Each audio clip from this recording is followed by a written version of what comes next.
Records attributed to the early apocryphal texts describe a world that preceded the present era. In these accounts, the terrain was dominated by structures resembling trees of extraordinary scale, formations so large that entire land masses appeared to rest upon their upper surfaces. The descriptions indicate that these formations were not symbolic, but physical components of a previous landscape. The same texts reference entities identified as watchers, figures whose arrival coincided with the collapse of the pre-world environment.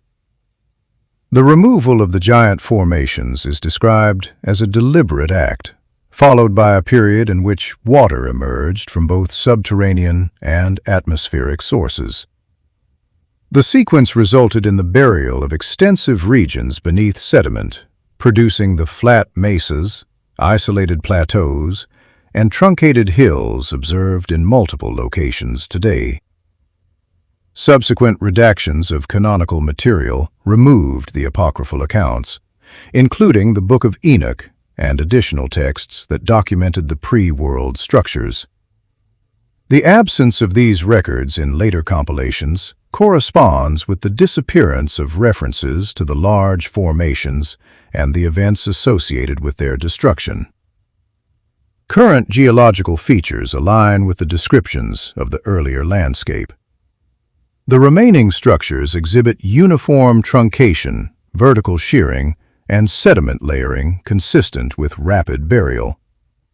These characteristics suggest that the present terrain may represent only the uppermost remnants of a larger system that existed prior to the documented historical timeline.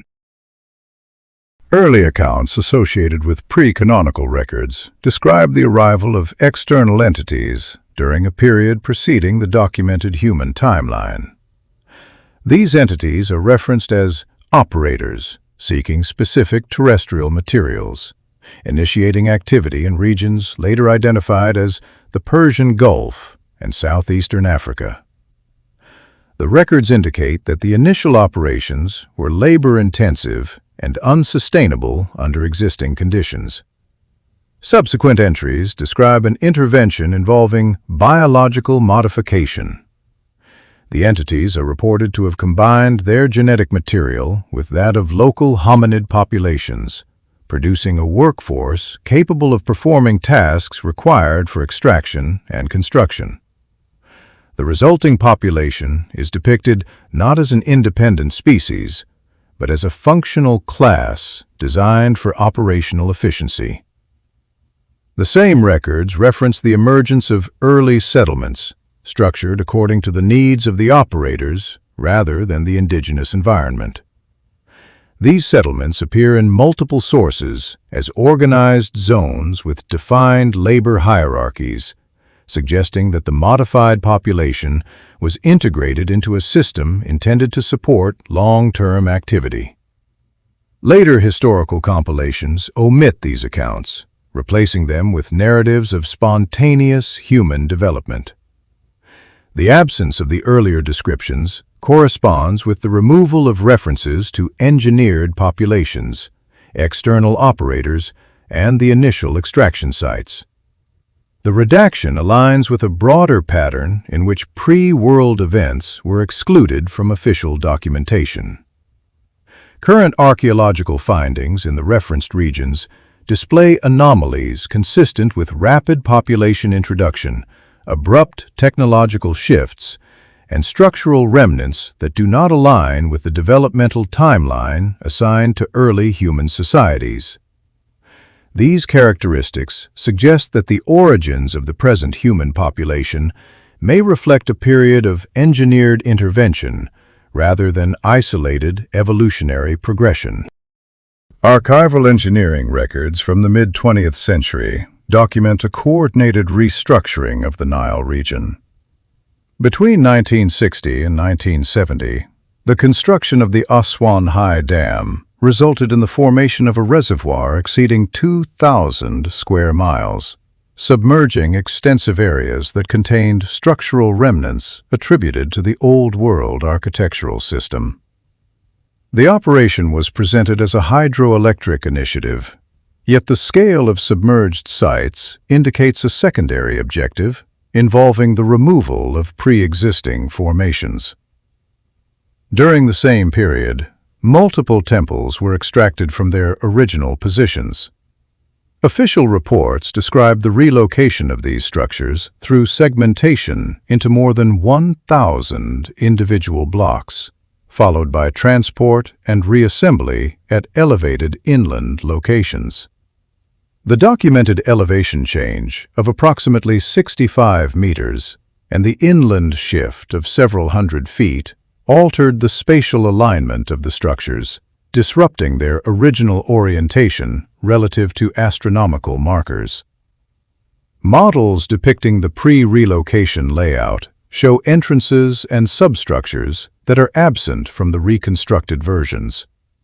The absence of these components corresponds with the loss of architectural features consistent with old-world design principles, including star-aligned corridors, subterranean chambers, and extended facade systems. The submerged regions beneath the reservoir contain additional formations that were not catalogued prior to inundation. The pattern observed in Egypt aligns with similar operations conducted in other regions, where large-scale water projects coincided with the disappearance of structures associated with the earlier architectural system. The uniformity of these events suggests a coordinated effort to obscure remnants of a prior construction paradigm that does not align with the accepted historical timeline. Archival cartographic records from the 16th to early 19th centuries contain geographic configurations that differ significantly from the standardized maps adopted in the modern era. Multiple independent sources depict the western regions of North America with labels corresponding to locations referenced in Old Testament narratives. These labels appear prior to the establishment of contemporary naming conventions and are consistent across maps produced by separate cartographers. Several of the maps identify bodies of water using terminology associated with the Red Sea, positioned adjacent to coastlines that no longer display such features. Additional entries reference river systems with branching patterns that align more closely with the Mississippi watershed than with the Nile Basin in Africa. The descriptions in early textual sources mention a river divided into multiple channels, a characteristic not present in the African Nile, but observable in the North American system. Geographic names corresponding to sites mentioned in Deuteronomic accounts appear in regions surrounding the Great Basin.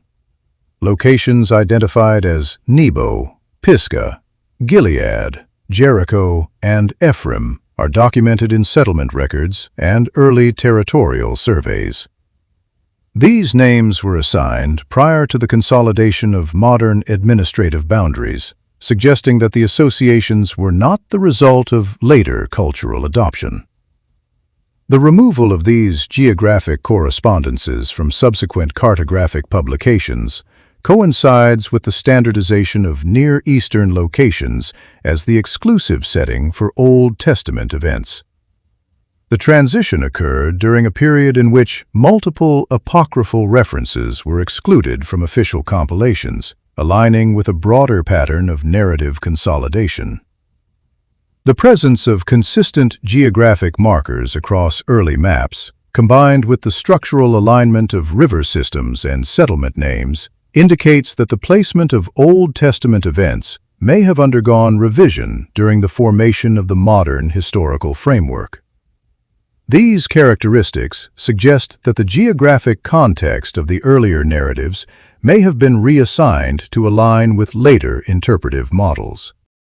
Textual sources originating from early Eurasian and Near Eastern traditions contain descriptions of events involving extreme thermal output, rapid atmospheric displacement, and large-scale structural collapse. These accounts appear in documents such as the Mahabharata, where references are made to weapons capable of producing illumination comparable to multiple solar intensities. The descriptions include observations of widespread material degradation and physiological effects consistent with exposure to high-energy phenomena. Additional narratives from separate regions reference sudden destruction of urban centers through descending fire, accompanied by the formation of mineral residues and the disappearance of structural components.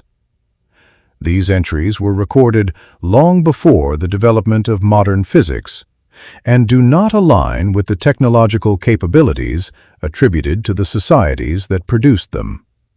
Comparative analysis of these accounts reveals recurring elements: instantaneous ignition, elevated temperatures, shockwave propagation, and residual environmental alteration. The uniformity of these characteristics suggests that the events described may correspond to interactions with high-energy devices rather than symbolic or mythological representations. During the 20th century, scientific programs associated with atomic research produced devices exhibiting effects similar to those documented in the earlier texts.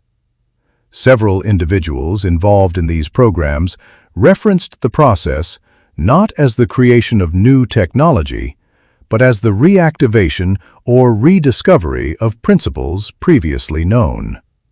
These statements were not included in official reports and appear only in secondary interviews and personal notes.